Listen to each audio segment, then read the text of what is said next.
Hello and welcome to another exciting episode of the Full Spectrum D&D podcast. Hey. I am Trey, I am Rungrid. and I'm excited. Yeah, I know you are. So I have been wanting since podcast 1 to talk Yes. about classes, Yes. and it's time. Yes, it is. Well, we've covered a little bit Mm-hmm.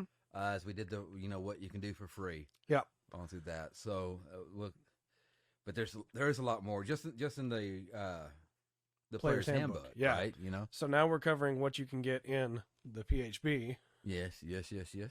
which again, if you're gonna play D&D, I strongly recommend you get a PHB. Yeah. Player's handbook is going to help you out forever. Yeah. For as long as you're playing 5th edition, the 5th edition Player's Handbook is a great thing to have. Yeah. Even if you have a 1st edition, 5th edition book, which is what I have that's falling apart and is wrong in a bunch of places because they've updated the rules. Yes. Which is, I'm not using that one tonight. I'm using Rundgren's good 5th edition book so that all the information is accurate. Should be accurate. And then he's got D&D Beyond up to double check us. And as you'll see, it's in the bottom of the screen this way. You get it over there? Yeah.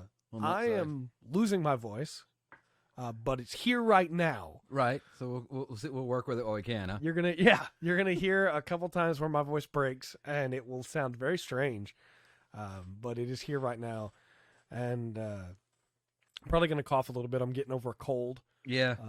Rundgren has been pretty good, but he's also getting over some bit. stuff. Yes. So you might hear some coughing from him as well. Yeah, a little bit. But well, I will say you look a lot better than you did on the on Tuesday night. yeah, I coughed a podcast. lot during Tuesday's podcast. I kept having to mute and roll Yeah. over so people couldn't see me. Oh and, man.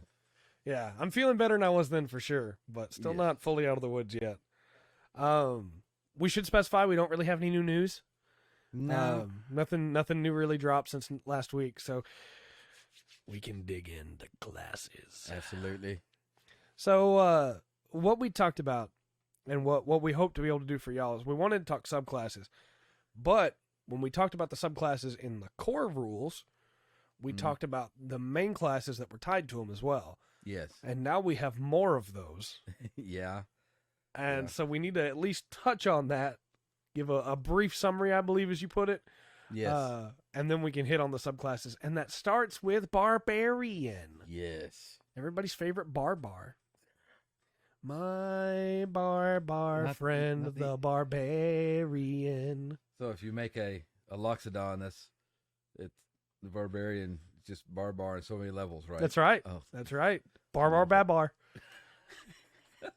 Man, how many TV shows for kids have I been able to drag into the barbarian section? Oh. I got the Backyardigans and Babar now, thanks to you. Well, I imagine a few. We'll see. We'll see as we go along. See if it gets more individual. Get some more in as you we hit the subclasses. That's right. That's right. Do that. So we should mention that Barbarian is your go-to go-hit-it class. Yeah. It feels kind of the same role as Fighter in a lot of ways. Mm-hmm. Maybe it's your tank, maybe it's not. Maybe it's your DPS, your damage. Maybe it's Yeah. not, depending, right? Yes. It very much depends not just on subclass, but also how you decide to build your Barbarian. Yeah. And you may say build, and maybe you're from gaming and not tabletop gaming so much, and you think that means that you get to mess with your stats. Well, you kind of do, Yeah. but your stats Once. aren't going to, once. But your stats aren't going to affect your build near as much as what magic items you get, the equipment that you use, and the feats that you take as you level. Right. Plus your subclass choice. But personally, I love Barbarians. I think Barbarians are a blast to play. They're very simple. Yes. It's straightforward, and one, you're not gonna have to worry about the armor because That's right. you're gonna go unarmored. Unarmored defense. Defense, and it is. It's a lot of fun. The couple of subclasses, because I think we talk about 2 tonight, Mm-hmm. as we'll cover. We they're have not. some good stuff. You know what? This is a really good starter Yes. character. Yeah. Barbarian. When you get into some of the other subclasses that come in the later books, Barbarian can get a little complicated. Yeah. The Wild Magic Barbarian is really cool, but that's super complex for a new player. Right, and usually you're really supposed to kind of build up to that, though. Yes. You know, those later subclasses and stuff. So yeah, I think the two that we'll be covering here in a minute are I don't know. When we get into it, I may change my mind. I think, Right. But I think both of them are really good, real basic. I think so. Straightforward. Good I think classes. the second one is a little bit more difficult, but I don't think it's bad difficult. I think it's Okay. just the right kind. Gotcha. I wanted to hit on a couple quick things here, and I don't want to do this for every class we talk about, but I do think it's important to bring up for Barbarian. Barbarian gets a D12 for hit die. Yes. That's one of the reasons that it is Tough. often looked at as the tank, right? Yes. But another thing that makes Barbarian such a good new player class is that it's kind of hard to kill. Yeah. You have all that extra HP, you have unarmored defense, you get some really good abilities depending on your subclass that keep you alive. Yes. Barbarian, especially if you decide to go with like an Orc Barbarian and you get Relentless Endurance, Yes. then you are very hard to kill. And for a new player that's maybe a little scared of a character dying, this is a great way to have a bunch of insurance for that. Well, I was going to come down to the right past the quick build on Mhm. here, down to their chart. Yeah. Just the levels, because second level you get reckless attack Mm-hmm. and danger sense, which, you know, you've already got rage and unarmored defense. Yes. And then third level, which is a level we're gonna be worried about tonight. Yeah, Mostly we're not you going to really go further than get- that. right. You get your primal pass is where you Mhm. pick your subclass. And I do think that getting both rage and unarmored defense at level 1 is really solid. Yep, especially because at third level you get it automatic. You're already having 3, right? You Mhm. got 3 rages. Yeah, With that +2 damage on it. that's right. Very nice. Yeah, you got a lot of options Yeah. as a barbar. Let's talk about these subclasses All right. because I think that I guess for anybody who doesn't know, rage is exactly what it sounds like. You go into a frenzy. During that time, it is harder to kill you and you do more damage, which is really good. You sustain that by taking or dealing damage. Yes. It is a great mechanic that really sets Barbarian apart from everything else, because you go out into the battlefield, you rage, and then you destroy things. Yes. And it's the class feature, right? This Mhm. I don't care what subclass, even if you buy all of them, and there's 30,000 of them now. That's your core. That's right. It's You're gonna gonna work. rage. It's gonna work off that somehow. Mm-hmm. Your rage. So that I guess maybe rage. What makes a barbarian? Rage. Yes. Yeah. And I think there's some fun roleplay opportunities there. I mean, everybody loves Grog Strongjaw. I would like to rage. Yeah. Right. But you and I had talked about it, the Sad Barbarian. Yes. I love the idea of a barbarian that, like, when he rages, it's not that he gets really angry, it's Yeah. that he gets incredibly depressed. And it's just like, in this state, you can't kill me Yeah. because you can't hate me more than I hate me. myself. Yes. And I can kill you because I hate me so much, I have to take it out on something. And, like, that's just 2, right? There's so many more ways you could take a barbarian with rage. Oh yeah. Oh yeah. I mean, just keeping it, on that, you're just keeping it simple, straightforward. Yeah. That angry. It doesn't. You don't have to be screaming. That's and right. Yelling. You could be. I don't know, like steaming. Just. Oh, yeah. You don't speak. You don't. I love the idea of, like, a fury so deep that words don't even Yeah, I matter can't anymore. even They're not speak. enough. And it's Yeah. just that glare, you know? Well, it's okay. So rage is what makes barbarian a barbarian, Right. and the first subclass, Pathothon Berserker, just kind of takes that and goes, Yep. Okay, we're gonna run with that. Let's rage more. Yes, And this the is- rage means more. Yeah. So this is where we'll actually get into, like, the later abilities.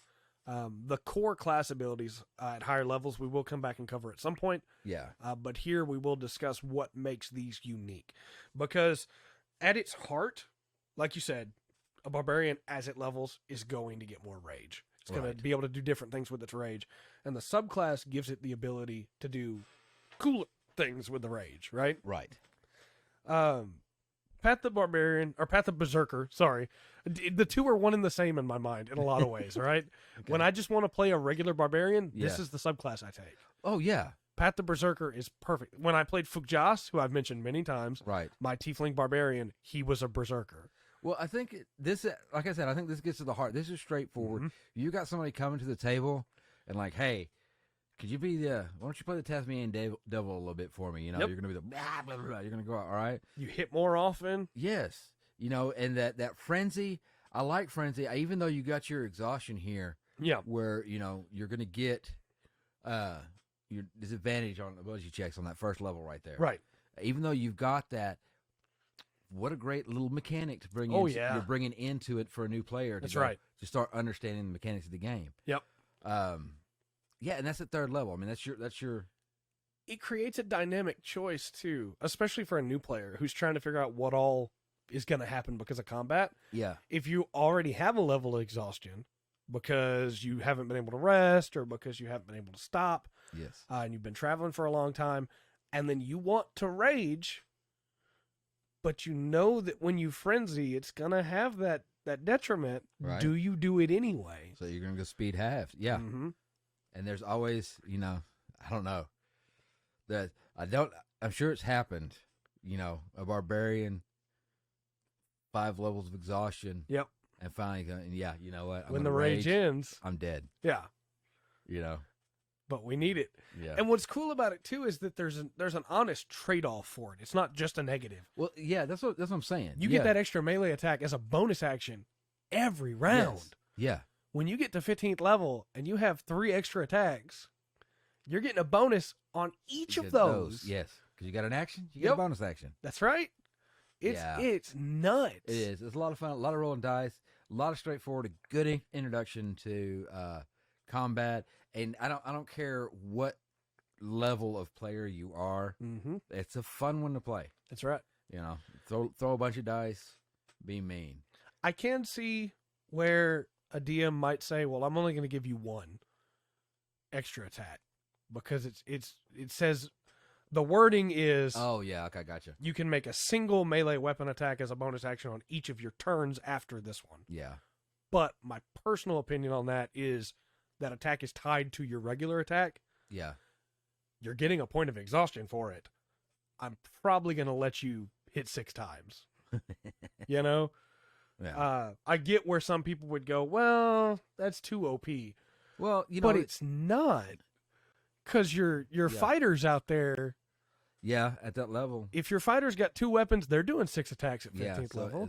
it's about balanced out. You know, if your and rogue's they're not... they're gonna be armored up. And Yep. Barbarian's not. It's not a bad. I don't think that's thrown off too far off. I think no. that's a fair way to do it.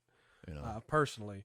Now, granted, you do get some other really good benefits. At 6th level, you get mindless rage. Yeah. You can no longer be charmed or frightened if you're raging. Yes. And if you were in either one of those, it's held. I really like this. It's not dispersed. Right. If you're charmed and you rage, you're not just not charmed anymore. Yeah. But for the duration of your rage, you ignore it. Yes. So then when you come out of the rage, you're still charmed. And it's Yeah. something about that is wonderful to me. Of just like, I'm so angry, I'm not able to think about what you did to my mind. Yeah. But as soon as I calm down, No, it's, oh yeah, you're my friend. Well, Yeah, yeah. of course you are. Yeah. You had the spell on me. I'm sorry. Yeah. I shouldn't have hit you. How could I? It's just a fun little bonus thing that you get there. Well, you know, I kind of like that because I'm a Marvel fan. I like comic books, Yeah. Marvel, and that's a little Incredible Hulk thing right It there. is. You know, it's like you try to pierce his raging mind. It just doesn't work on that. So yeah, I like that one. I like the idea too of maybe your character's been feared and you're running away like a coward and you hate it, Yeah. and so you rage. And then you run back up and hit them. And then when the rage ends, it's, well, time to run away again. I can do that 3 times now. That's right. I'm going to come back. It makes me think of a thing that nobody else is going to get reference to but you and me. But Den being thrown off that parapet and climbing back up again every time. That was a barbarian rage. Yeah. The intimidating presence. Yes, this That's one's a 10. really cool. 10th level. All right, give me. It does take your action. Yes. But you can frighten anyone that you can see within 30 feet of you if they can see or hear you. They have to succeed on a wisdom saving throw, which I think is really cool because your barbarian player doesn't have anything else that does this, right? Yeah. So this is how your barbarian player, maybe brand new player, can learn how saving throws, specifically wisdom saving throws, work on the enemy. Yes. So it leads them up to being able to maybe be a spellcaster next time, right? Yeah, exactly. But it is, if they fail that save, then they are frightened until the end of your next turn. Mm-hmm. And so on subsequent turns, they can use their action, or you can use your action to extend the effect. And what I think makes this so cool is it ends as soon as they lose line of sight. So I'm so frightening. I'm so horrifying to you because I'm raging. Yeah. I'm so angry that you can't deal with me right now, and you have to run away. And as soon as you're clear, you go, I can take that guy. Yeah. What am I doing? Yeah. But if Then you try to someone come will back come around back that corner, Mm. and just, okay, I can't take that guy. And I love it. I love it so much. Yeah. But if somebody saves on it, you can't use it again for 24 hours. Yeah. Well, on them. Right. You On can still that. use it on Yeah. somebody else. And it does take your action. Yes. It does, but I mean,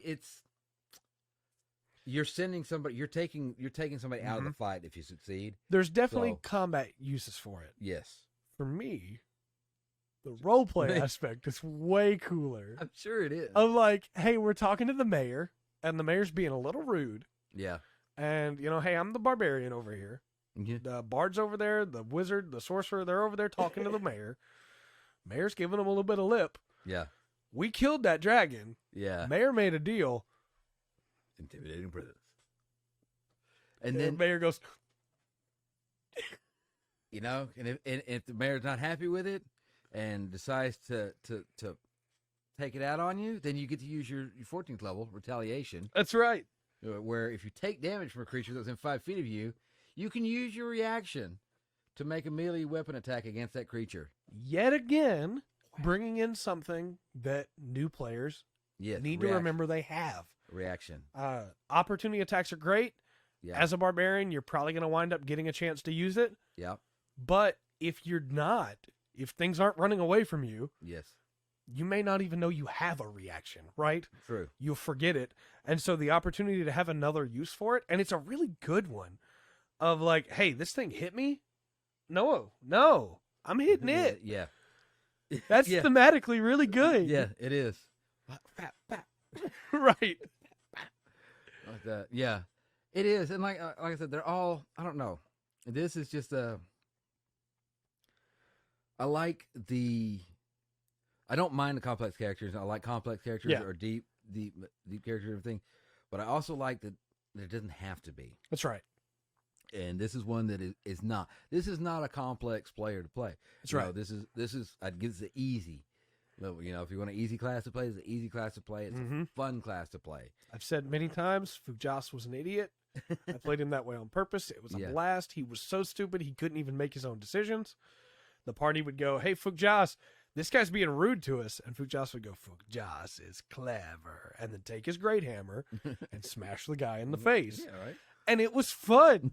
It was fun to play this complete dunce that just got mad when he was told he should get mad.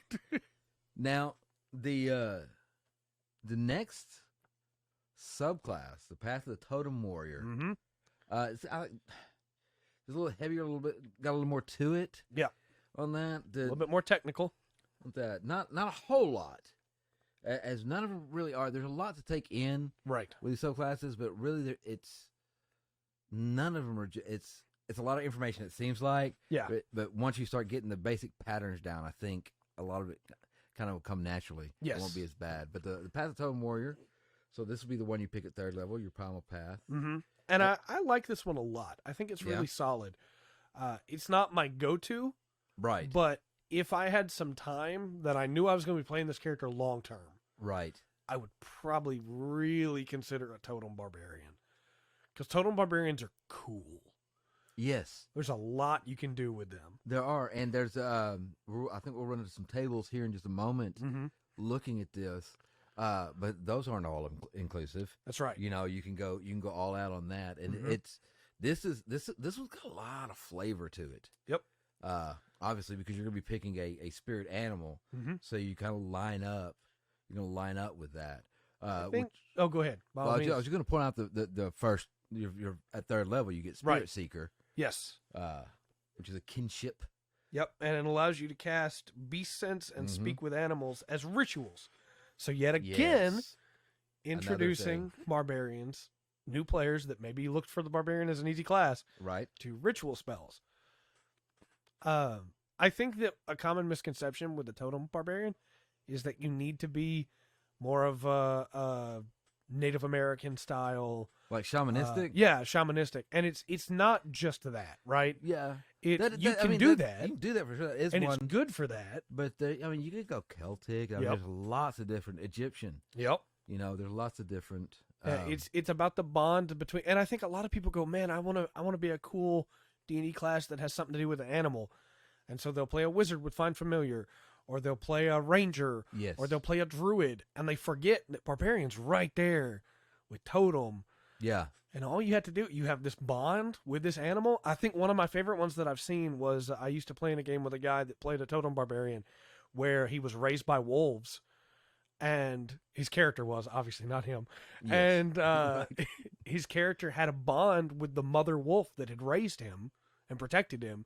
And after she died, she became the totem, the spirit animal that was bonded to him. And so he would take on his new mother's abilities to be able to defend himself. So so when you take this at third level, you pick this your path. You pick your we should explain it before we get too much deeper. right. You get your spirit seeker, not that and like you said, you get the Beast Sense and Speak with Animal spells, which you can cast as a ritual.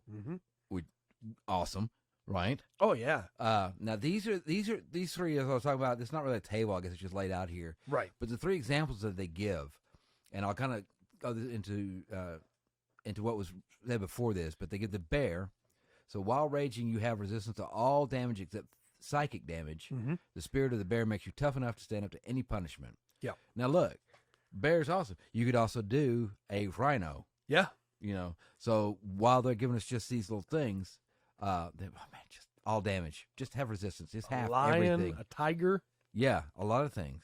Yeah, exactly. You could throw in different ones, and you've got Go ahead. Depending on your DM, saber-tooth tiger, displacer beast. Oh yeah, going through that. A lot of options. You know what? I think the displacer beast would work for the third one too. But I'll go to the second one. The eagle. The eagle. While you're raging, other creatures have disadvantage on opportunity attack rolls against you, and you can use a dash action as a bonus action on your turn. The spirit of the eagle makes you a predator, to which weave your way through the fray with ease. Yep. And dash as a bonus action is nice. Oh yeah, I could thematically a cheetah. Cheetah.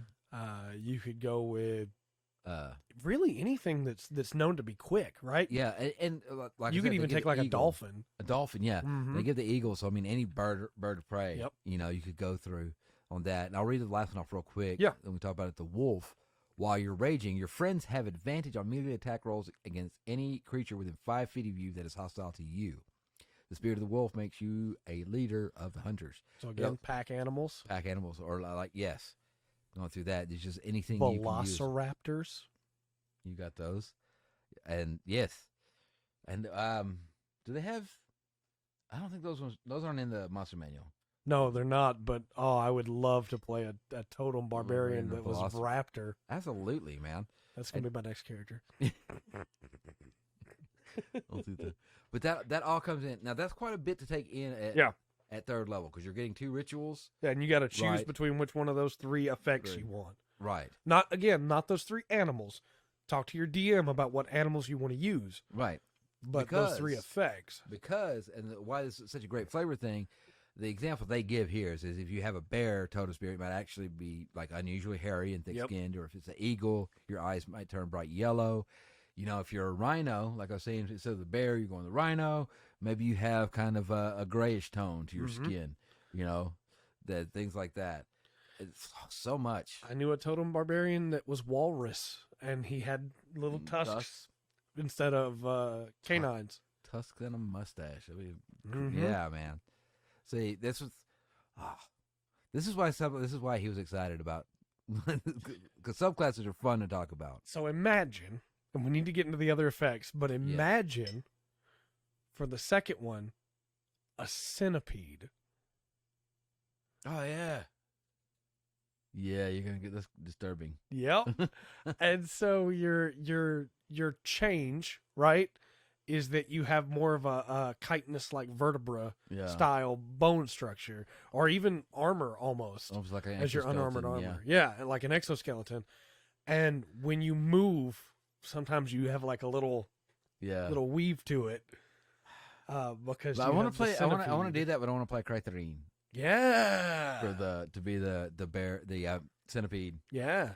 Shaman. Scorpion or crab would be really cool too. Yeah. Crab Totem Barbarian. Now please continue. I'm sorry. No, that's all right because that's what this is. This is what this one's all about, right? That's right. You still have your rage. You're still going to do that, but this one is about your totem.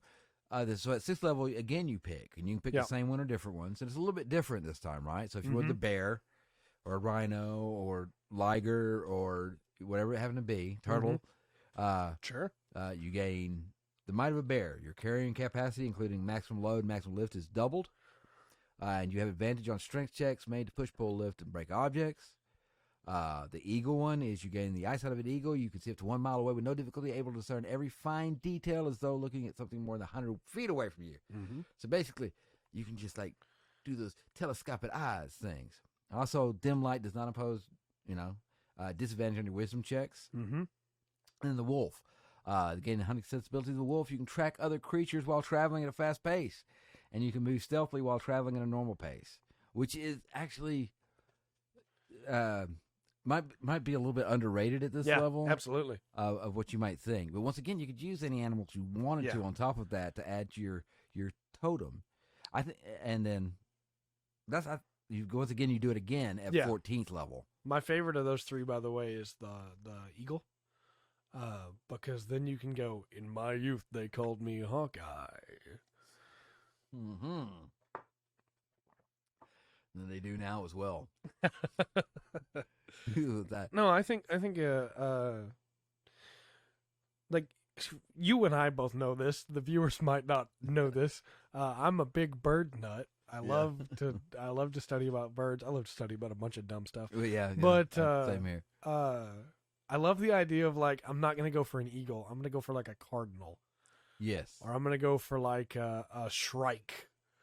I'm going to go for something a little off the wall. I'm going to have an albatross. And I'm going to go for the strength one, and it's going to be an albatross, Yeah. But just go off the wall with it. I think if I play this as I'm looking at it, I think I'll do like I know Dune, the movie's coming out, but I've got, I'm a fan of the thing. I might do a Mob Dib and do the kangaroo rat or something like that. I have a really cool idea that I'm saving for after we get to the third one. Okay, because you at 10th level you get Spirit Walker. Yep, which you cast Commune with Nature as a ritual, right? Spiritual version of one of the beasts. Let me see if I can get that up here. Where am I at here? It shows up to convey the information that you're trying to sense to you. What's that? It's like you call it from beyond the veil to come on with nature, speak to you. Yes. Which is just a thing given at 10. That can be read over when you get that. Definitely read over that spell with your DM. Sometimes your DM might give you more information, or it's like that you wouldn't get the information through that. And then the last time, 14th level, bear.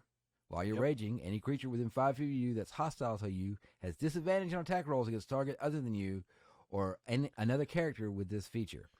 An enemy is immune to this effect if it can't see or hear you, or if it can't be frightened. The eagle, while raging, you have a flying speed equal to your current walking speed. Yeah. This benefit works only in short bursts. Oh, dang.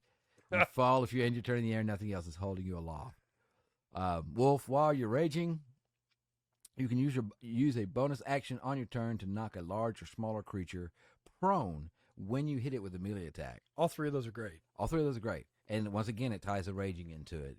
You really don't have it tied to the first two, but as you come back to this one, it kind of ties back into the rage of the. So okay, the idea that I had. So, hear me out on this one. Yes, I'm going to get a little mythological. Okay, you're going to love it. The 4 great beasts. You take 3 of the 4 great beasts from Chinese mythology to be your spirit animals. So instead of taking the same one each time, you take different ones each level. Yeah. And then you have the tiger, the white tiger, right? Yes. You have the phoenix, and you have the dragon. Mm. Or you could summon the turtle into one of those if you want to. But you have the 4 guardian spirits, which again, those are also in Let's Japanese do it that way. culture. I think I'd go with turtle. But you can do a lot with those. Yeah. And don't get me wrong, they're more well known in a lot of ways by the Japanese names, but it was originally a Chinese thing. So take whichever you want, right? Yeah. But I love the idea of just like, yeah, I've got Byakko and Genbu and Suzaku, you know?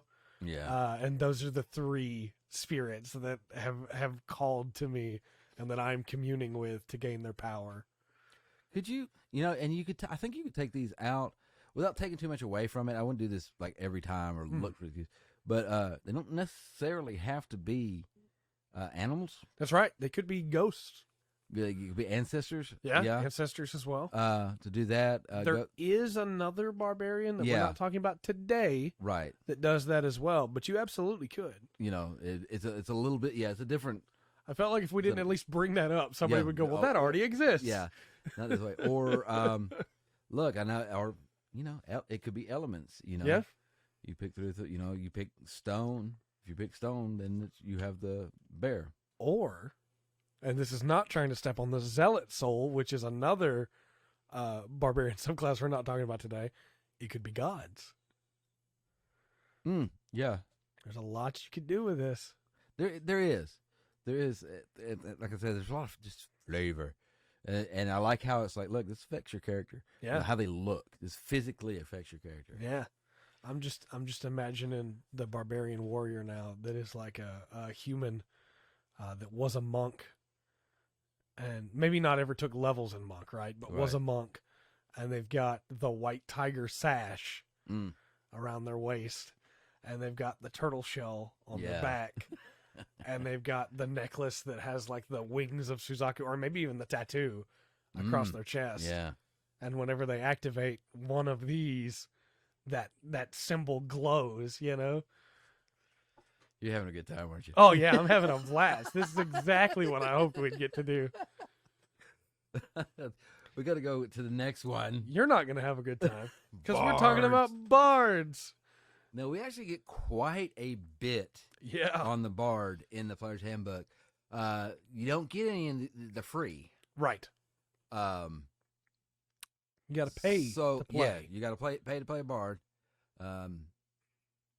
They are an interesting character, and I there is. I'm gonna go ahead and scroll down to their chart down here. Mm-hmm. So they're a casting. They're a casting class. They use spells. They are. But they're different. They're also a melee class and a range class. Yes. Yeah. A healer and a DPS. The only thing they're not is a tank. But depending on how you spec. The spec. Being fair enough, they definitely aren't set up as a tank for the colleges. Well, and we should specify, this is your issue with bards. Yes. Is that they can kind of do anything. Yeah. And while that's great, and I love bards, I should clarify that, I also am able to play devil's advocate and say, in a game that's all about specialized roles, bard kind of ruins some of that balance. A little bit. It's very difficult as a DM to balance around a bard being in the party. And if you're not careful, especially as a new player, because again, this whole thing was originally set up to be able to talk to new players as well. Yeah. As a bard, it can be really hard not to steal the thunder. Yeah, because you can do anything. True, and a bard to play a bard right. Really, I wouldn't give them an easy rating. Right. I think really, if I'm really going to be honest, I'm kind of go over the bard's a hard class to play. It is, and it's really powerful early on, and drops off pretty hard if you don't pick the right spells. Right, as you're going up through, because you don't get near as many spell slots as some others. But man, right. Hold on. We should talk about bardic inspiration though, because that is a thing that is very good. Yes, and is a thing bards forget about far too often. Yeah. Basically, if you have so many die of bardic inspiration per day that you can use, you give that die. You don't roll it. All right. You give that die to another player. Basically, you say when they're going to roll for something before they have rolled, you don't get to add it afterwards.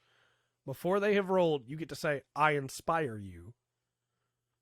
Or preferably on your turn. I want to please go ahead. Clarify that. Look, let your DM know that you got your Bardic Inspiration. Yep. That way you roll your 20, because you can decide to use it before your DM, before he or she says, hey, that you passed or failed. And just do your DM and yourself a favor. If you got that DM die or that Bardic Inspiration die, say, I'm going to roll. I'm going to look at what I get, and then I'm going to decide if I roll this. So don't let me know anything. Yes. Because that can kind of change. I mean, if you roll a natural 20, you may not want to hold. That's right. You may not want to blow your Bardic Inspiration on that. But just please don't cheat with them. Please don't see somebody roll a 1 and go, oh, I forgot I was going to inspire you. Yeah. Oh, no. Yeah. No. On your turn, as a bonus action, choose to inspire them. And then when they roll, you can remind them. But preferably, you told them on your turn you were inspiring them. You put the D6 in front of them. And when they roll, they remember it and can go, I don't know if that's good enough or not. That 14, I feel like it's probably not. I'm going to roll that D6. Yeah, and get that extra in there. Yes. You used correctly. It really is a cool... It is a cool thing from the Bard to add for the other... Kind of add, to become to add to the party. Yes. To give something into the party. Well, and we should specify, because we talked about with the Barbarian what the core identity of that class was, right? And how tied into Rage it was and how good it was. Yeah, this is it for Bards, yeah. It is, but it's not what people think about when they think about Bards. They think about the meme of the Bard seducing the dragon, and I'm sad that Bardic Inspiration is not. Yeah. Because Bardic Inspiration and Song of Rest are both really good abilities. Yes. And it's not what people think about when they think of a Bard. Hey, my personal opinion, people want to seduce dragons, whatever. That's on them. But bards aren't just that, right? Bards are an incredibly powerful tool in the right hands. Yes. To help your party succeed. Not just to keep them alive, not just to kill the enemies, to help them succeed. Where a bard really shines for me is the same place a rogue really shines, which is skill checks. Well, that's when you get into the next, jack of all trades. This, for me, is also what makes a bard a bard. Yep. And this is something that, I don't know. You add half your proficiency bar round down to any ability check you make that I didn't already. Yeah. At level 1, or level 2, I guess, that is a flat +1 to any ability check that you make. Yeah. And if you're not proficient with it. Yeah. And don't, that's, people really underestimate a +1. That's right. They absolutely do. And you're adding, we're playing with a 20-sided die, right? That's our core die on 20. So that's another 5% on top. Yep. You're adding a 20th to everything you do. No, that's not right. That's not how math works. Look, it's been a long week. Yeah. Well, so it's been a long year. No, you just add another 5%, right? I needed a bardic inspiration on you that. You did do that. But I failed my math check. So I'm kind of on that one. But the next one, Song of Rest. Yes. Which people forget it so much. Yeah. It's so good. Hey, you want more healing? Yeah. But I guess we should talk about hit die, right? Because this is why people forget about it. Because people forget about hit die. Yeah, people don't use a hit die. People go, fair. Well, we're going to take a long rest. You don't always get to take a long rest. Yeah. Sometimes you're taking a short rest. Yeah. And if you're forced to take a short rest, hey, you got to roll some hit die. Yeah. You don't just heal. Yeah. For a short rest. What are you doing? Unless that's what your table has decided to do as a table, including the DM. Yeah. Then, hey, you do what you're going to do. It's your table. I don't make your rules. But if you're not, roll your hit die. Yeah. You have a certain number per day. It's on your sheet. And Song of Rest allows you to get more for that. An additional 1d6. I believe it's per. Right? Yeah. Per hit die. So, yes. So, if you can do that, each of the increment regains an extra 1d6 hit points. Hit points at the end of the short rest by spending one or more hit die. Each of those creatures regains an extra 1d6 hit points. It might be at the end after rolling your hit die, you add that 1d6 on. I think you're right. But then, so you got 1d8 at 9th level, 1d10 at 13, 1d12 at 17. And again, for anybody who's like, that's not a lot of HP. At level 2, your wizard probably has 7 HP. Yeah. So if they're getting to roll their hit die, which is a D6 for wizard, right? Is it? It's not D4. I don't do that anymore, right? Yeah. Because I thought D4 first as well. I'm pretty sure it's D6. But you roll a D6, and then you get to add another D6. That wizard's getting a full heal. That wizard's probably going to be okay. Yeah. Right? From a short rest. Yes. Let's say your fighter at level 2 has 25 HP. That fighter's doing great on HP, right? Right. But let's say he's only got like 4 left. He rolls his D10. You roll a D6. Yeah. At most, that's 16 more, putting him back at 19 from a short rest. Yeah. With no spells cast. That's nice. And all it cost you, somebody who probably shouldn't have been in melee to begin with, is one of your hit die that doesn't even count against the one you roll. So you still get to roll yours and add the D6 as well. Mm-hmm. Song of Rest is incredible, and people always skip over it because they're like, we don't take short rests. But what about when you have to? Right. Because I'll tell you what happens when you take a short rest. I'll tell you what happens when every group takes a short rest. Because I watch a lot of D&D. On Twitch, on YouTube, people take a short rest, and they forget they need to heal. Yeah. They forget they can heal. Can heal, yes. And so they're like, well, we don't have time to take a long rest. I guess we're just hurt. Okay. Heal. Roll your hit die, please. I'm begging you. Just do it. Oh, I'm sorry. I'll let you continue on before I... Well, no, because we're picking to get into the colleges. Yeah. And this is, that's the... This is where bards get cool. Okay, so let me get down here past their magical secrets and superior information and all that. Information. Inspiration. Counter charm, and, College of Lore. Yep. So this is my personal favorite bard college. I'll be Yeah. honest with you. Just because you know how much I love the idea of, hey, yeah, because... Again, people have this idea of bards being like the dragon seducer, right? I go into town, I play music, I seduce dragons. That's what I do. Yeah. But I love the idea of, no, I'm a historian. Yes. I'm a bard, but I'm a bard in the truest sense of the term. I sing to help remember the stories. Yeah. That's the only reason why I do it. Well, that's I was going to say, this is your classic bard. Mm-hmm. This is Shakespeare style. Yeah, yes, the one that would the stories are historical. He's your historian and knows all this. Is your classic kind of the rooster in Robin Hood. Every town. Yeah. Yep. He's been keeping up with the history. He's a wisdom.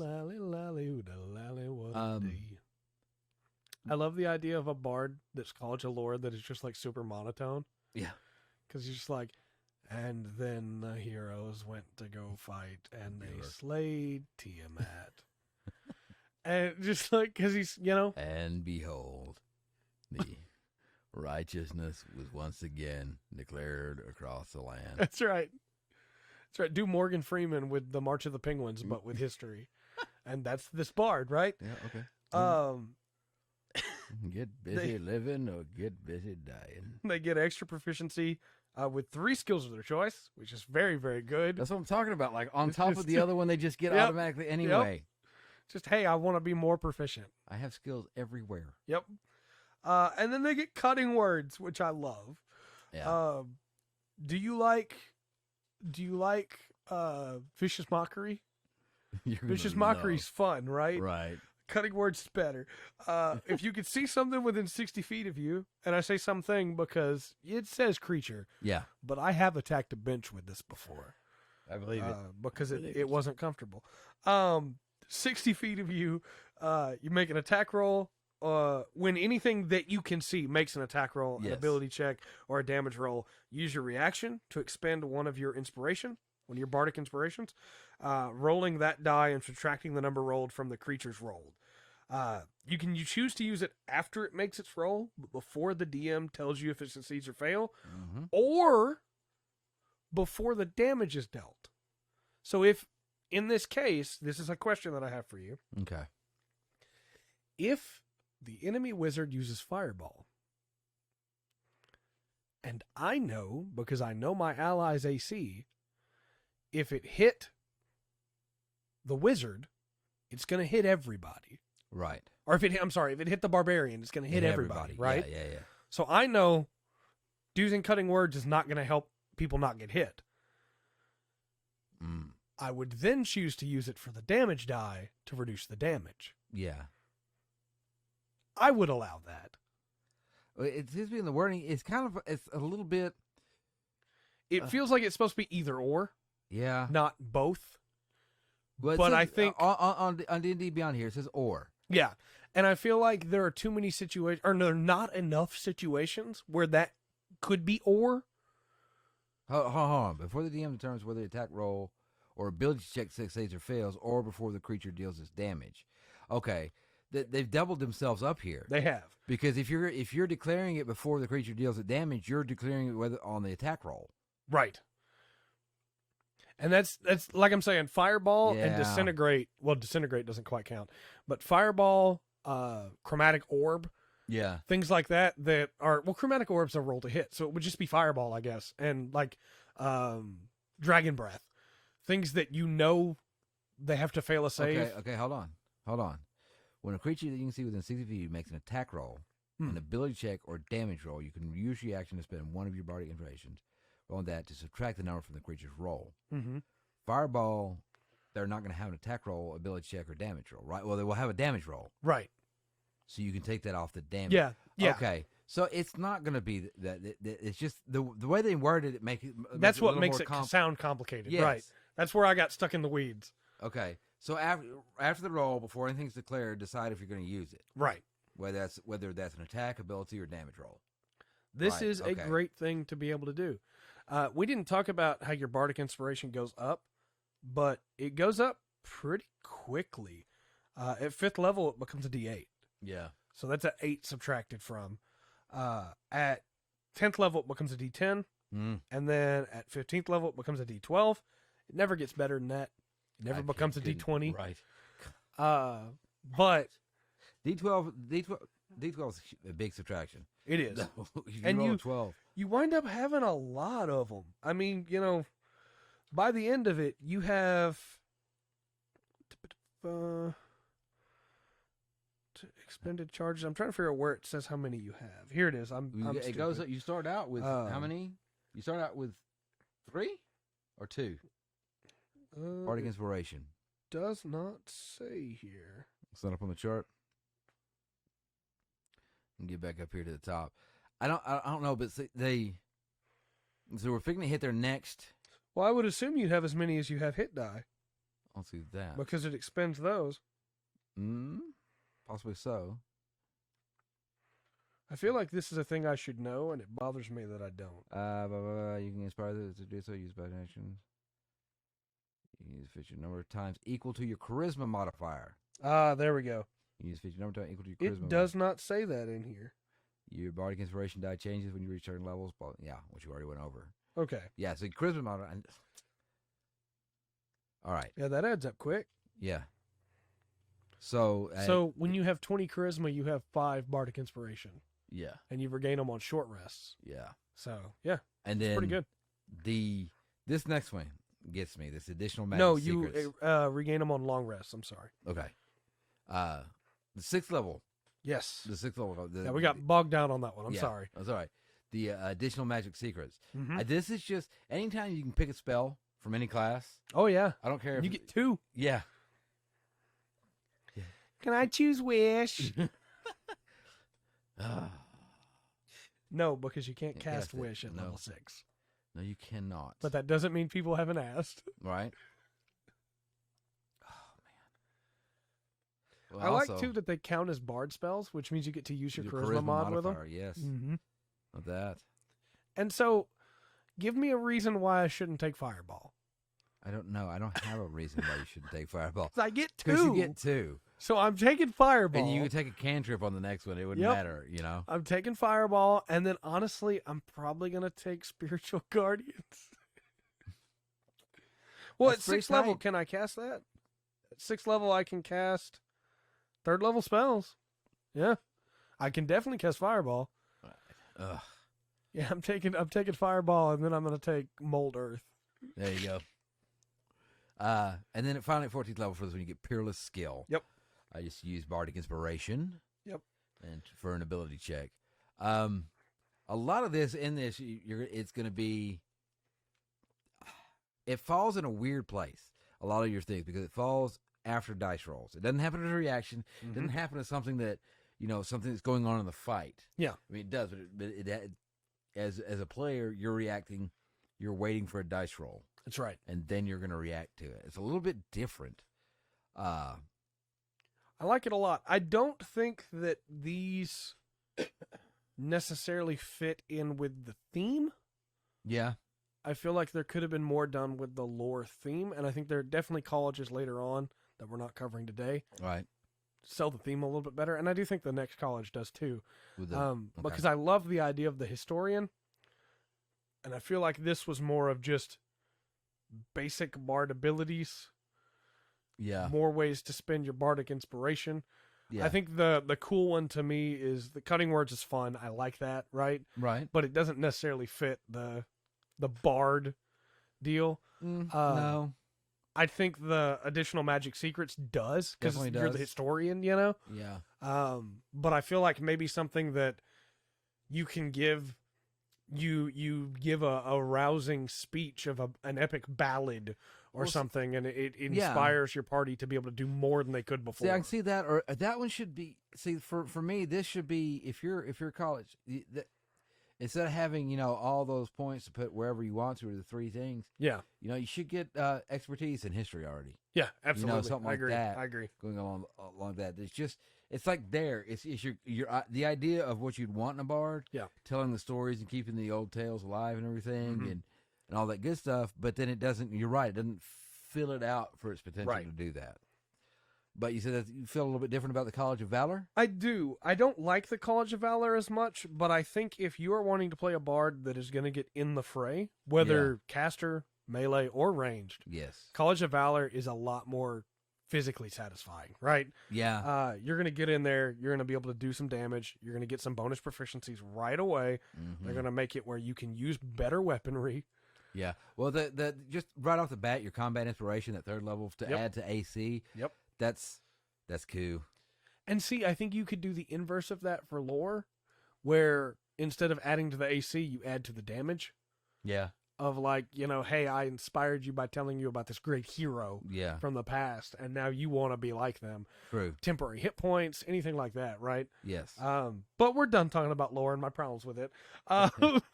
So yeah, I agree. The ability to just go, hey, yeah, now you're tougher. Yeah. We're valorous. Well, this one I feel a little weird about, but I like that feature, right? Mm-hmm. The inspiration die, and then you can get it and say, hey, you put it on top, and once again, you're gonna put it on before you know whether it hits or misses. Right. You're gonna see the roll. No cheating. No cheating. You see the roll, and then you decide. Yep. And then you use it and add it to it. And that's one thing I think we should mention too. We probably should have mentioned it earlier. If you're DMing for a bard, for a group with a bard, give them a second. Yeah. Because you don't want them to cheat, and you don't want them to feel like they have to cheat to try to get in so there. Give them a second. Yeah. Well, that's what I was saying. If you let your DM know, because a lot of times your DMs will be running through, and if you're not thinking, he may not stop to remember that. Giving a bard an extra attack at 6th level. Yeah. So this is weird on multiple levels for me. Yeah. Why is it 6th and not 5th like everybody else? And then on top of that, why? Yeah. I mean, I'm not saying no. It really does feel odd because none of the other casters really get that. Like you're casting subclasses for fighter do. Yeah. But that's it, Yeah. I don't know. I don't feel that the College of Lore with the learning those 2 extra spells. Yeah. Seems like it would fit even here. It would, yeah, with Valor. More than it would for me for this extra attack. Now I do like. There's not. I said we had a lot. I was being a little bit facetious because I knew you were going to talk a lot about the Valor. But on the end of this, I like their battle magic. Yes. Right at 14th level. Absolutely. That feels right. Absolutely. You master the art of weaving, spellcasting a weapon in a single harmonious act. When you use the action to cast a bard spell, you can make one weapon attack as a bonus action. That's right. That just feels right in there. The extra attack, I don't know. I don't feel. I guess it's so you can be more valorous. I guess so. But I don't know. I feel like I would rather have had something that lets you once per long rest, or maybe even expend a bardic inspiration die to give yourself advantage. Yeah, something I think like that would fit way more. Yeah, it just again, for anybody who's like, well, it feels weird that you're hung up on this. Again, Rogue doesn't get extra attack. Yeah. fighter, monk, barbarian. That's who gets extra attack. Yeah. Some clerics, but not regular clerics, right? Right. It's mainly just those three, so it feels really weird. And again, not only does you get a paladin and everything. paladin does too, right? Sorry, yeah. But you're martial got a full classes. caster here. You know, Ranger does too, I guess. But you got a strong casting class here. yeah, and I don't think it bothers me as much as it would if it got another one later on. Yeah, Like just getting the one instead of three. Yeah, I don't think that's quite as bad. yeah. I think the 2 extra spells, hey, you get to pick from these classes, or Mm-hmm. even if they limited it to, they have to be attack spells. Yeah. Because it's still a bard. Your college of valor. He's going to see the valor there firsthand. He's That's right. today's news. That's right. College of lore tells the story of yesterday. Yeah. Reminds us of the battles of the past. This guy is finding the stories of today. Yeah. So before we move on, we talked about the College of Lore and some ways you can roleplay that. Yeah. For College of Valor, would you maybe be like the eponymous hero, right? Of like, sorry, I need to take a hit on this again. But like the eponymous hero that goes, hey, like you said, I'm gonna be the next one, so I'm telling the story now in real time. Well, I think there's good historical precedent for that kind of warrior poet. Yeah, and like a Beowulf. Beowulf, who sings his songs and goes through that. Historically, King David, being one, Robin Hood in a little bit of a way. Yeah, or at least some of his merry men with the songs from the classic tales and stuff. Again, just a quick apology for all the coughing and the breathing treatments. Yes, well, sorry about that. We'll make it. We'll make it. I'm getting over this cold. It's just not pleasant. I think that for me, when it comes to a bard, the idea behind the College of Lore is my favorite, as I've said. Yeah. But I think the other subclasses that come later are way more satisfying to play than these two. Yeah, I think so. I may do, if I was doing the College of Valor, I may do like a Joxer type character. Have For fun sure. with that. That would Yeah. be fun with that way. Going through that. All right. Now we got the Mighty Cleric. Yes. So we covered a little bit of Cleric. Under the free, yes. Mhm. That's free. We talked about we talked about the Life Cleric. We did. And what was it? War?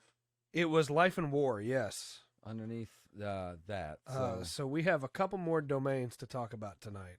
All right. And the Cleric, at its heart, I guess, is a healer, but it doesn't have to be. Insert the meme of I'm a healer, but with the gun. Yeah, right. So the first domain I got coming up here is a knowledge domain. So I'm so torn on this because Okay. on the one hand, it's what I want the College of Lore Bard I to be, understand. right? Yes. But on the other hand, I get why the Cleric has this. Mm. It doesn't feel right to me because to me, and I get it, right? Yeah. It's a cleric in the truest sense, right? Yeah. Of I work in the temple and I keep the knowledge and now I have to go fight. I keep the records, right? The battle sage. Right. But in my head, clerics are in the mud, Mm. And so it's this dynamic. I do think it's really cool in a lot of ways of like, hey, the gods that I follow are about information. Yes. Well, Which are really cool. There's some good ones. Well, one thing that makes this is different because you don't wait. You get this right off the bat, and then you're going to be handed spells. You don't get any extra spell slots to cast them or anything. You just get the spells. That's right. That you use, and they kind of are based on Your domain. your domain. Yeah. Mhm. For at first level, you get command. Yep. And identify. Which are very good. They're very handy. 2 ways to get good information. Mm-hmm. Augury, suggestion for the third level, and these don't go against your prepared spells or anything. Right. And you'll find as we go down through these subclasses, looking at each one of them is going to have this list of spells. That's right. And like I said, you still have options outside of that. for your daily, what you're going to pick and set up and everything. But these are always there. Mm-hmm.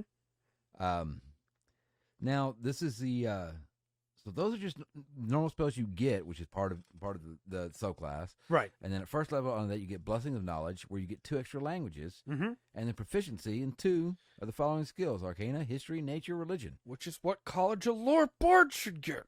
Yeah. Just saying. Your proficiency bonus is double for any ability check that make use of either of those skills. Which is what College of Bard should get. Yeah. The college, it should be. I mean, it's a Yeah. And it works for both of them. There's no reason they both can't have that. Right. Just saying. Well, I would prefer that over the, you get +1 on everything. Yeah. And then we're going to just keep giving you these skills and stuff. And going through all that. I agree. It feels like Bard is messy compared to this. Maybe so. And as you go, like you said, as you go later on, you start looking at the colleges that come out in our later editions. I think they clean that up a little bit. Yeah, for sure. For sure. We talked about one recently that was with Strixhaven that was talked about, and it's such a cool subclass. Yeah. I do think Knowledge of the Ages is incredibly sick and will be passed over very quickly by people. Yeah. Because they'll be like, this is just a thing. Yeah. But you choose a skill or a tool, and for 10 minutes, you can use it as if you've always known how to use it. Yes.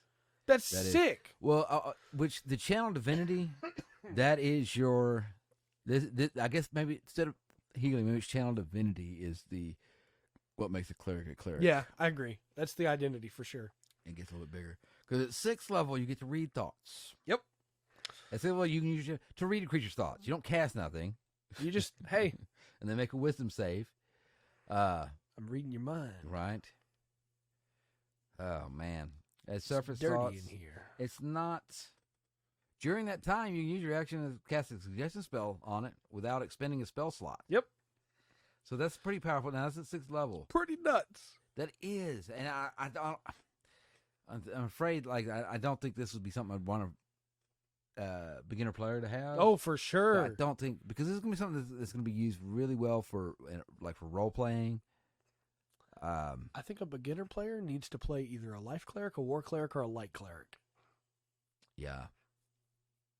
I would not have them touch a grave cleric. I would not have them touch a nature cleric, as we're going to get to in a little bit. And I definitely wouldn't have a new player play a knowledge cleric.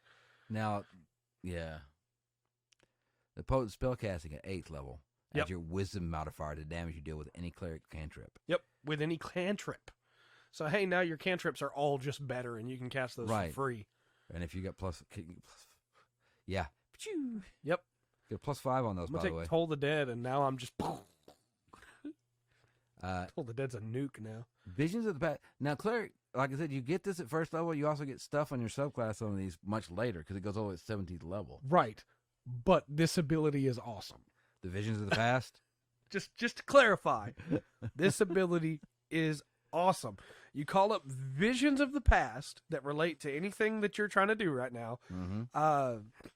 And you spend a minute in meditation and prayer, and then they will show you dreamlike glimpses of recent events. They will the flavor for this in my head is that the vision of the past that you call up in your head is placing the memory in front of you. Well, see, because you've got object reading and area reading under this. As you're talking, the area reading feels more better for me than the object reading with this. And I like the idea of the battlefield here, or the murder, or things like that. These powerful events that left a mark. And I won't deny that part of the reason it's so cool is because it works almost exactly like the Echo in Final Fantasy XIV. But the idea of you walk into a place and you go, hey, what happened here? And then you go, all right, I'm going to sit for a minute and pray, and I'm going to basically attune to the surroundings and get the information, not because somebody just goes, hey, this is what happened, but because the memory is overlaid over your own memory. Yes. Which is so cool. I see it. I feel it. And you can spend more time with the area one to be able to get more for a number of days equal to your wisdom score. You can just stay. Keep going back, getting more information until you have the whole Like I picture. said, I like the area read of the object. The object doesn't feel right to that class to me. Yeah. I'm not, obviously, I'm not gonna be like, well, you can't use it, Right. you know. But it doesn't feel right to that class to me. It's more like of gypsy-esque fortune readers kind of thing that's going to save it. I do wish they had gone just a little bit further with it, though, and gone, but hey, if you spend too much time in the past, you may have a hard time coming out back of to it. the present. Which might be, depending on how long your cleric stays there, I might impose that. But Yeah. if they're just doing it for like a single minute or 10 minutes, that's probably fine. Right. But Like you said, if they got to, they can do it for 20 days. yeah, All right. The next domain, we talked about this one a little bit during the free stuff. the life domain, and look, Very good. Maybe the best domain. Well, this okay, in my mind, this is cleric, right? This is your healer. You get, look at your cleric spells. You got bless, cure wounds, lesser restoration, spiritual weapon, beacon of hope, revivify, death ward, guardian of faith, mass cure words, raise Mass dead. cure wounds. Yeah, That's such a good spell. yeah, it is. The man, having a good life cleric just is nice, man. I'll brag on the life cleric in the Sunday group, man. He knows how to play it, He's kept us alive many times. Yes. But you get so you get that. You get your first level. You gain your bonus proficiency with heavy armor. Yep. Automatically. Harder to kill. Right. Harder to kill. And then you get that Disciple of Life. You get to gain additional hit points equal to 2 plus the spell's level. On that, you get that back. Anytime you use a spell first level or higher. Yeah. And then starting at second level, you get your channel Divinity. This is all about life. Preserve life. Basically, you can stop somebody having death saves. Yep. Just by presenting your holy symbol. You get a free Spare the Dying. And it is a full action. Yes, as an action. Yeah, all channel abilities should be a full action. Now, I was checking that out. 30 feet. Yeah. Have I been keeping? I think I have. Well, in Spare the Dying, if memory serves, it's 15 feet, so it's even better than that. It might be, Spare the Dying might also be 30, but either way, you just get that for free here. Yeah. Then 6th level is the Blessed Healer, where you gain. So you gain 6th level. The healing spells you cast on others heal you as well. Yep. When you cast a spell of first level or higher, and it restores hit points to a creature, you gain hit points equal to 2 plus the spell's level. Divine Strike. Yep. This one's just cool. I like this. I like that the life cleric gets this one. I do too. I think it doesn't thematically fit, but I think that it's fun for the life cleric that hasn't gotten anything to help them hurt things. Yes. To be able to get something to help them hurt things here. See, for me, it fits thematically if you go by the old rules of them not using sharp weapons. I'm a healer, but... Yeah. Of not using sharp weapons, they only use that. And then, of course, that supreme healing. Nobody dies again. Nope. You normally roll 1 or more dice to restore hit points with a spell. You instead just use the highest number possible for each dice. Yep. And look, there's a lot that comes under the cleric class, and you'll find out when we're talking about spellcasters, what they kind of give is a little bit sparse. Yes. Because you get some really nasty spells. Yes. By the time you've got that, let's go Supreme Healing. No, like I said, just with that. Cleric level spells. Yeah. Nobody's dying, It's going through that, or stuff has gone so bad. Yeah. To get to that point. And again, if you want to hear us break down the life cleric a little bit more, go back to our episode about the core rules. It's in the playlist that you can access either in the description or from the end of the video. You'll see the card come up. Yeah, yes, because we gone over that, and that is a free class you can play. And this one, I like the light domain. I just really do. I think the idea behind a cleric harnessing the power of light itself is super sick. Yeah, and what I like this one because this one fits so many places for me. I can go Egyptian with this. I could go to Karator with this. I can go, if somebody was looking like early Americas. Yep. Because the sun is worshipped everywhere. Oh yeah. and all kinds of histories and stuff. I had a campaign that I ran for a little bit for a group of friends where there was a warlord going around killing the gods. And he had killed the goddess of the sun. And the only clerics all across the country were losing their powers because their gods were dying. Right. And so this guy, the main NPC that was giving the players the quest, was a cleric that was feeling his power wane, which was telling him that his goddess was dying. And he was like, we got to go save her before she dies. Yeah. If she dies, we're in big trouble. And so the sun's kind of important. Yeah. And so, like, every session, what I would do with this NPC was, like, weaken him further by bringing him down 2 levels. And so, when it started, he was a level 18. Wow. Light cleric. Yeah. And the stuff he could do that I didn't have him doing, because obviously that would be nuts for this level 1 party, I had him nuke a thing to show him that he could do some really cool stuff. Right. And then every session, 2 levels down. And so, by the time they were level 6, he was level 4. Oh, wow. You know? And it's like, yeah, he's done. He's worthless almost. And we never got to finish that campaign, but, you know, that's how it goes. That's how it goes, But yes. I love the light domain. I think it's so cool. With the spell list, Burning Hands, Fairy Fire, you get those automatically first level. Flaming Sphere, Scorching Ray at 3rd, Daylight, Fireball at 5th level, Guardian of Faith, Wall of Fire at 7th, Flame Strike, and Scrying at 9th. Scrying, I love on this because I like to imagine that you're literally like burning a circle into the ground. Yeah. And then it's from the flames. You're looking into the flames to get the scrying. Even though it does come really late. When you choose this domain at first level, which is this is what, I guess one of the good things about getting Cleric at first level, you get the light cantrip. Yep. So you know, keep that in mind when you pick your cantrips before you've already got the light one, so get something else all through that. This is one that I see get over that I don't get to use enough. The Warding Flare. Yes. Also at first level, you can interpose Divine Light between yourself and an attacking enemy. When you're attacked by a creature within 30 feet of you that you can see, you can use your reaction to impose disadvantage on the attack roll, causing the light to flare before the attacker before it hits or misses. Attacker that can't be blinded is immune to this feature. Yep. Literally solar flare from Dragon Ball Z. Yes. You can use this feature number of times equal to your modifier. I think because you get it at first level, and then as you get going, you kind of forget about it. Yeah, I think you're right. I think that's why people don't talk about it. And it's really very good. It's good. And like you get another reaction every round. Yeah. That's one less attack that can hit you every round. Yes. Maybe not hit you, but... Well, you know, opposing disadvantage, though, that's pretty big. Yeah, there's no reason not to do it. 20 wisdom, you got 5 of them. Unless you just want your opportunity attack, I guess, but... Now, what's funny is I've actually seen this used more in games, the Channel Divinity. Radiance of the Dawn. More than I have the Warding Flare. Yeah. I've seen the Warding Flare used maybe once or twice. It's so cool. Yeah. It's so cool, Radiance of the Dawn. I think that, like, the idea of, hey,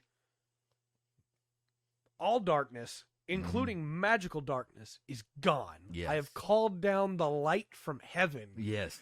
And you can no longer hide, you know? I also think that, like, the extra effect, I don't think you necessarily have to have that, but I love that it's there. Right? The idea of, like, hey, if you're within 30 feet, you got to make a con save, or you're taking 2d10 plus my cleric level damage on a failed roll. And that's my Channel Divinity. I get a couple of those a day. Yeah. It's a really cool one. But if they have total cover, they're safe. Yeah. And that makes me think about Chronicles of Riddick, and where the sunlight is, like, so powerful, but if you're in the shadow of the rocks, it's just like... Yeah. Well, that's what it works here, except the sunlight's coming off the cleric. That's all. Improved flare. Yes. So you can use your warding flare when your creature can see you within.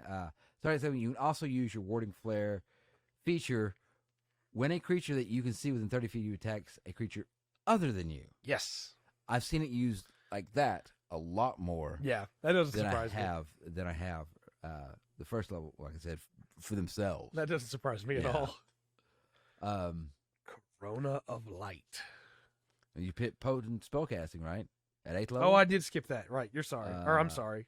You're right. You watch out now. It's getting late. I'm sorry. We're almost there. You added wisdom modifier damage deal, and any cleric cantrip. That's just nice. Including Burning Hands. Burning It's Hands? not a cantrip. Not a cantrip. Nope, that's first level spell. Yeah. Remember when I said I'm tired? Yes.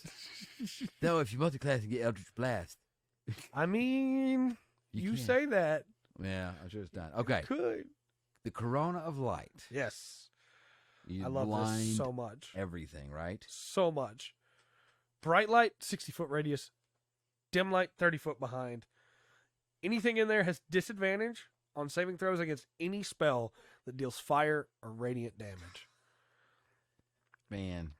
So you pair this up with a fireball cast at 8th level. Well, man, if you got you got a paladin in your group that's got smite, Yep. Throwing that radiant damage on top. Especially if you drop this on something weak to Mhm. radiant. Oh man. Yeah. It's I don't know, that cleric right there running through it. I mean, that's just everything fits, I guess, for me in a nice way. I'm just imagining this cleric, the light cleric, along with his best friends, the Paladin of Vengeance, who's sworn an oath against Vecna, and the wizard that can cast 9th level Fireball. Yeah. And they walk into a room, and the light cleric goes Corona of Light, and then the wizard goes 9th level Fireball, Yeah. and then the Paladin goes, I'm up. Yeah. Let me start swinging and smiting right here. And then Vecna drops, Yeah. Also, it's not a spell, so it can't be counterspelled. Right. It's just you can just do it. It's an ability. To activate an aura, you just activate it. Yeah. Just bam. Just use an action, it's done. That's true. Not a spell. You can't do anything about it. Yep. Nice. Sorry, Strahd. Nature domain. Yes. I don't like this domain. I don't either. This is a druid. It doesn't feel right. It isn't. This is It's a druid. so weird to me. And it's like, it even tells you in the deal, it's like druids revere nature as a whole and might serve one of these deities, but you serve your chosen one who is a god over nature. And I get it, right? I get where they're coming from. It doesn't feel to me like it needs to exist. It does. The druid feels it. I mean, look at your list. Animal friendship, speak with animals, bark, skin, spike growth, plant growth, wind wall, dominate beast, grass and vine, insect plague, tree stride, druid, ranger. This is. I see what they're going for. It just doesn't. I don't feel right about. I'm like you. I don't feel right about it, but it does have some. You get your bonus proficiency with heavy armor at first level there. Yeah. And you get to steal an ability from druid and take a druid cantrip. Yeah. Yes. Because you're basically a druid. Except you don't get to turn into a sick animal. Yeah. And then you get animal handling, nature, well, I survival. should say not a sick animal, a healthy animal that happens to also be sick. Awesome. But, Channel divinity, charm animals and plants. Sure, why not, right? It's cool. I think it's going to be pretty obvious we don't have much to do with this. Yeah, I'll put it this way. Elephants. I don't understand why you would play this. Dampen elephants. You're also getting tired. Dampen elements. I don't understand why you would choose to play this instead of a druid. Yeah. When druids can also follow gods of nature. Yeah, you just want the divine strike, I guess. I guess. And the master of nature, you can command plants and animals. Take a bonus action on your turn to verbally command what each of those was. It's just not. Yeah, or you could play a druid. Yeah. And you could summon animals. Yeah. You go, well, I want to be a healer that's also in tune with nature. That's also a druid. Yeah. Druids can do that too. Yes. And it feels like this was slapped on to be like, well, we already got the war cleric, and we already got the lore cleric, the knowledge cleric. Yeah. So let's throw in the druid cleric too. And it's like, well, that's paladin, bard, and druid right there for cleric. Either it's not explained well, because the Tempest domain, that's cool. Yeah, That I think makes the next sense. two are really cool. That makes sense. Like I said, just the nature, I'm not a fan. Yeah. Of having that. I'm right there with you. Play a druid. I absolutely, and if you play nature clerics and you want to talk about them in the comments, please tell us. Yes. Because I look at that and I go, man, that looks like a way worse way to play a druid. Yeah. Yeah. I can already charm animals and plants. Yeah. As a ranger, I can make plants. can't do that as a nature cleric. Right. I mean, I guess you could if you took the spells, but like, yeah, it doesn't. Like I said, it feels a little forced in there. yeah, The rest of them though, and look, some people may love the nature cleric. yeah, And play go it. for That's it. cool. It just doesn't feel right to me. yeah. I would never stop somebody from playing it. Right. If or you want to anything play like a that. nature cleric, I'm going to ask you why you're not just playing a druid, Yeah. but I'm not going to push the issue. And If you you're know, like, maybe they come up with something oh, okay. Well, I see why you're a cleric, not a druid now. You know? yeah. Well, This and is that. hear me out. What about druid, nature cleric, cross class? Yeah. You go 3 levels of nature druid or nature cleric, Yeah. and then go druid the rest of the way. Yeah. Get some You good kinda stuff that set way. there. Yeah, kind of set up because you get all your stuff at first level there. And Yeah. I agree on that. The Tempest Domain, yeah. Yes, this yeah, is very cool. Yeah, you know, this is yeah, I serve the gods of the storm. you know. Like, heck who do they yeah. give up here? Talos, Umberlee, Kord, Ziboim, Devour, Zeus, Thor. Yep. You know, yeah. Throw in whoever you want from there as well, because Yeah. heck yeah. Fog Cloud, Thunderwave, great spell, fun spell. Yep. I also the first level. Gust of Wind, Shatter A at spell third. people don't use, Gust of Wind. That's a Yeah. good spell. Call Lightning is good. I love Call Lightning so much. Sleet Storm, Control Water, and Ice Storm at 7th. Destructive Wave and Insect Plague. Man, I nobody don't talks quite- about Destructive Wave I don't ever. quite understand the Insect Plague on this one. I would Because understand. I got it. why. I got it. Okay. Because it buzzes. And I- lightning also buzzes. No. I understand the Insect Plague under this one. Under the nature When you domain, get we're shocked, gonna wrap lightning up goes bzzz. And what sound do bugs make? that. Bzzz. Yes. Okay. Well, we do have that then. Yep. There you So, go. At first level, Storm. Figured it out. My work here is done. See y'all next week. First level, you gain efficiency with martial weapons and heavy armor. Yep. Why not? Go for Wrath it. of the Storm.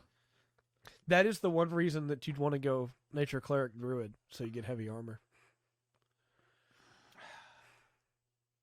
Yeah, I guess so. You One should level get armor. nature cleric, 19 level druid. You might as well get your channel divinity. Anyway, Wrath the Storm. Yeah. Oh, yes. Sorry, where are we at? Wrath of the Storm, yes. Dexterity, so your creature takes 2d8 lightning damage. This is Yep. just, you can do this. Oh, you hit All me? Yeah. I love it so much. It's like, yeah, take that. The reaction, the rebuke Also, spells are great. 2d8 is really good at level 1. That is very, very good. And you get it a number of times equal to your wisdom modifier. Yeah. So, Yeah. like, if you start out and you already have a +2, you get to do that twice per long rest. Yeah, it's a really cool reaction. Just Yes. bap 2d8 lightning damage or thunder damage, your Right. choice. I also really like Destructive Wrath. Yes. You wield the power of the storm with unchecked ferocity. And when you roll lightning or thunder damage, you can use your channel divinity to deal maximum damage instead of rolling. Yes. Which at second level, maybe not so much. But when you get up there in a few levels and you're starting to upcast stuff, and Yep. that can get sick. 6th level, Thunderbolt Strike. Deal lightning damage to larger creatures. You also push it up to 10 feet away from you. Yep. So this is a cool one. Yep. This feels good. This fits that nature druid cleric thingy doesn't. That's right. Divine Strike. Yep. And I am kind of rushing this a little bit because we're almost on an hour and a half. 1d8 extra thunder damage to the target. When you reach 14th level, extra damage increases to 2d8. Mm-hmm. I didn't understand. Stormborn. It just sounds cool. One. Yes. When you're not underground or indoors, you can just fly. Yes. And it's equal to your current movement speed. Yeah. So what I like to imagine here, because it doesn't say how you fly, I like to imagine you call one of the clouds down from the storm You should ride the cloud. and you ride it. Yeah. That could work. That could definitely work. Or you call down lightning itself and you lasso the lightning like Pecos Bill to the tornado. And you ride the lightning, haha, Very good. up into the sky. Although I could also see somebody say, yeah, I have wings made out of lightning bolts and they're sick. Yeah. Yeah. Because that would be. That would be. Now look. I'm sure that was incredible in the audio. You're welcome. That's your ASMR for today. This next one. Really, I want to play sometime. Yes, I love this so much. The trickery domain. Yes. I mean, with Loki's as big as it is right now, this is pretty much, the trickery domain, right? It's mischief, scoundrels, gamblers. Yep. This is leisure domain, prestidigitation. I worship the fact that I can trick you. Yes. Because you're dumb. Yes. And the spells laid out. You got Charm Person, Disguise Self right off the bat, first level. Mirror Image, pass without a trace off a third. That helps you get away. Yep. Right? You got Blink and Dispel Magic coming in when you can cast 5th level spells. At 7th, you got Dimension Door and Polymorph just given to you. Sure. And then 9th, Dominate Person, Modify Memory. Yep. Just there. I love the idea of I was raised on the streets. Yeah. But a good lucky coin saved my life. I needed that coin to pay a debt. Yeah. And it was exactly what I needed. And I believe Tamora herself did that for me. Yeah. So now I serve her. And because she did that for me, that tells me that she's okay with me living the way I've been living. I don't have to change anything. You're right. I can just keep being a scoundrel, and she's great with it. Now, this has some really, really cool features. Yep. The Blessing of the Trickster, you can use your action to touch a willing creature other than yourself and give it advantage on dexterity checks. Yep. Lasts for an hour. Very, very cool. Bing, right off the bat. Second level, invoke as your channel divinity. Invoke Duplicity. Yep. This is very powerful. It's second level. So good. Perfect illusion that it's only a minute until you lose concentration. Right. Just as if you're concentrating on a spell, but it is not a spell. Illusion appears in an unoccupied space within 30 feet of you. You can move the illusion up to 30 feet, but it must remain within 120 feet of you. That's right. You can cast spells through as though you were in the illusion space. Yep. But you must use your own senses. So if it requires sight, you have to be able to see it. Right. Additionally, when both you and your illusion are within 5 feet of a creature that can see the illusion, you have advantage on attack rolls against the creature. That's just, 1 minute, that's 10 rounds, right? Yep. And for most of your time, it's just a really interesting little thing to be able to throw into a fight. So, hear me out. Oh, gosh. 3rd level trickery domain, Cleric. 3rd level rogue. Oh, yeah. I give myself advantage so I can sneak attack. Yeah. That's according to wording, because all you have to do is have advantage for your snake. I invoke Duplicity. Yeah. And then I sneak attack you. Very, very cool.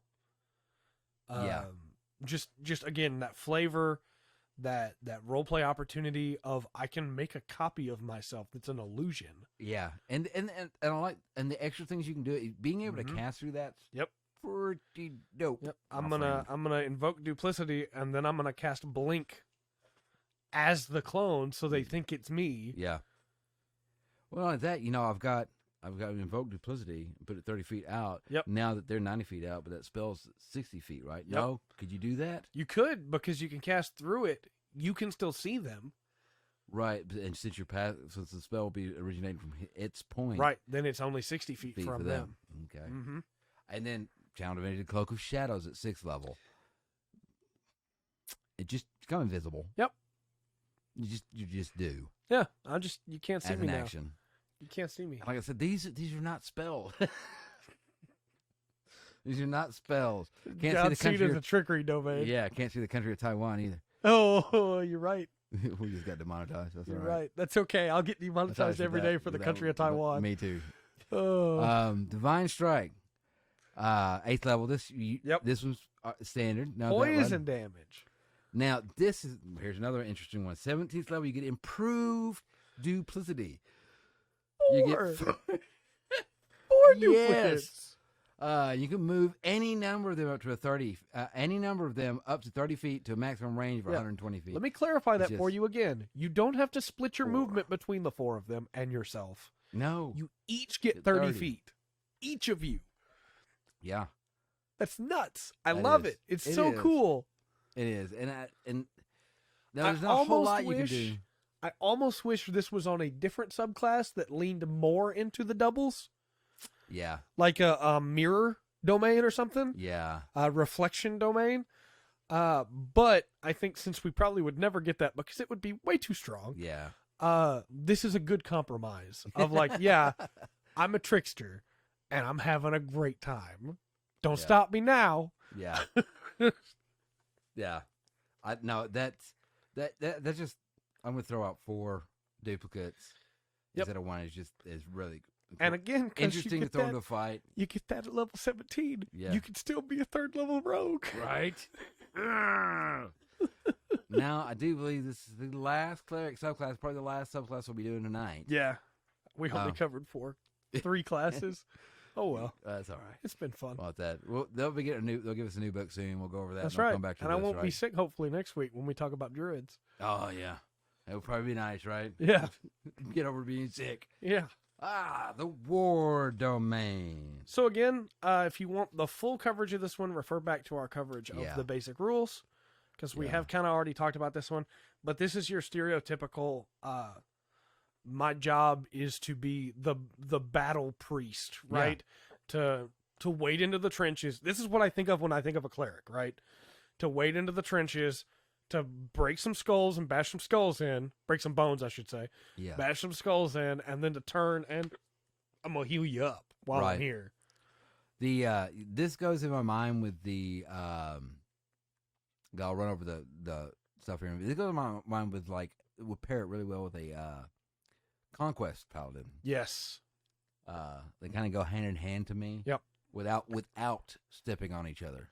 You could even throw in the Cavalier fighter, which we didn't talk about tonight because obviously we didn't get to fight her, and we're not covering that. I don't think it's in the book. Cavalier's not in this one. But you could very easily throw those 3 in.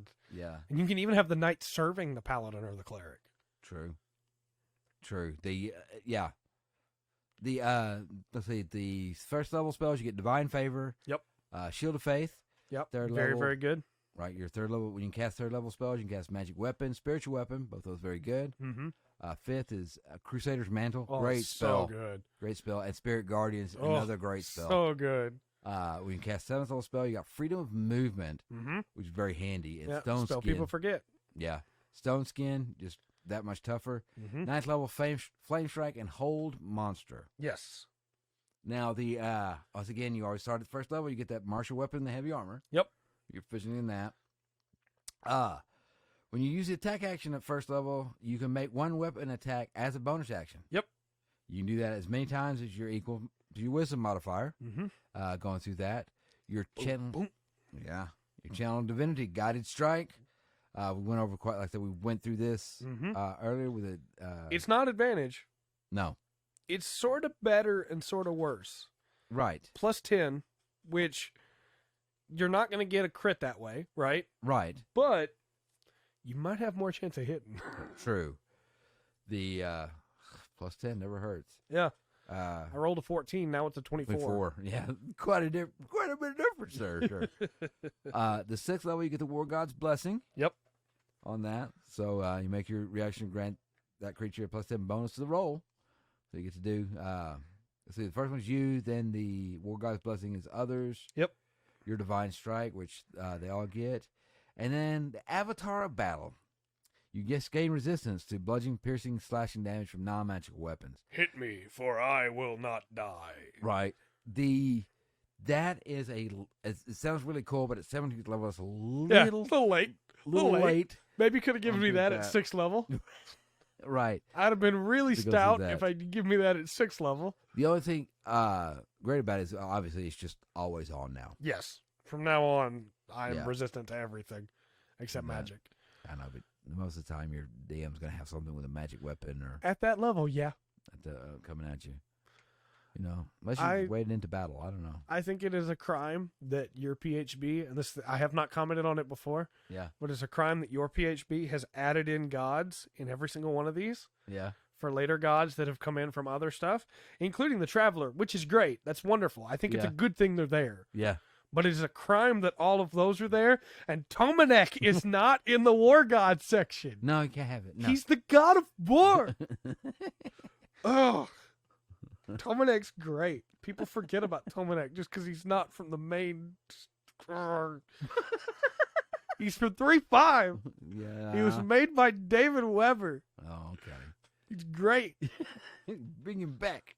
Bring back Tomanec. Back. The Tomanec for president 2024. I might be pushing it, buddy. If only. Probably.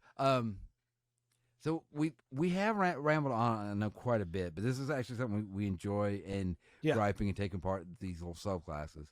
Like I said, some of these don't fit for me, don't feel right. Yeah. Like, obviously you heard us comment quite a bit on the nature cleric. Yeah, and on the College of Lore Bard. Much as I love the idea behind that, it just doesn't feel like they really... Just doesn't fill in. I agree. The next week we'll be getting into the Druid, Fighter, Monk at least. Yeah. Cleric take up a lot of time. Like I said, there's just a lot. There's a lot of them. There's a lot of them, and so will probably Wizard and Warlock. Yeah, I think those will probably take us some good time. Fighter might take a little bit because we got to explain. Yeah. Superiority die Onto the battle. Okay. But I think other than that, Monk we might get hold up on Monk for a little bit, but I think other than that, we'll be pretty good. Right on. Paladin will be fun to talk about. Yeah. Some of the Paladins, they come in, we'll talk about it more, obviously, when we get to it, right? Yeah. But some of the Paladins work so much better in concept than they do in game. Yeah, absolutely. I agree. You know? And I realize some of that might be role-playing or setting or something like that. But, as somebody currently playing a Paladin, yes, I agree. Okay. Yeah. Just going through that. Do you have any announcements? Not really. Check out the Patreon. Get into the Discord. We have a good time there. Yes. We have art. We have music. We have video games. We have a good time. Lots of video games. Yeah. And then the Twitch cast on Tuesdays. Yep. Pre-show at 7. Show starts up at around 8. We have a good time. That pre-show, that whole first hour, almost always is just nonsense. We love it. Just ramble. Yeah. And then the actual podcast hour is sometimes weeks and sometimes just, hey, we got reviews to talk about. We got plushies to show off. We got cool stuff to talk about news-wise. Sometimes not so cool stuff to talk about news-wise. But we have a good time, and hopefully you come hang out with us. All right. I think I'm going to pick... you know what? I'm going to put Nature Cleric. If you've got it made it this far, just put Nature Cleric in the comment for me. Okay. And then you can put any kind of face you like behind that or any kind of comment after that, but just Nature Cleric. Yeah, and Druid. How would you define Druid as a Nature Cleric? Yeah. What's a Druid? A Nature Cleric. Okay. Pretty much. Oh man, if I could sit down with somebody for just a minute and be like, "What are you doing with Nature Cleric? Come on, give me that class. I could do something special with it." Yeah. Maybe that's a topic for another day. How would we fix Nature Cleric? I don't know, man. It's just it's the strength and weakness of 5th edition. Yeah. As like you can do anything, be anything. I honestly I would just take it out. Yeah, I probably would too. You know, I think if I really just had to mix it up, I would make it less animals and plants and focus one.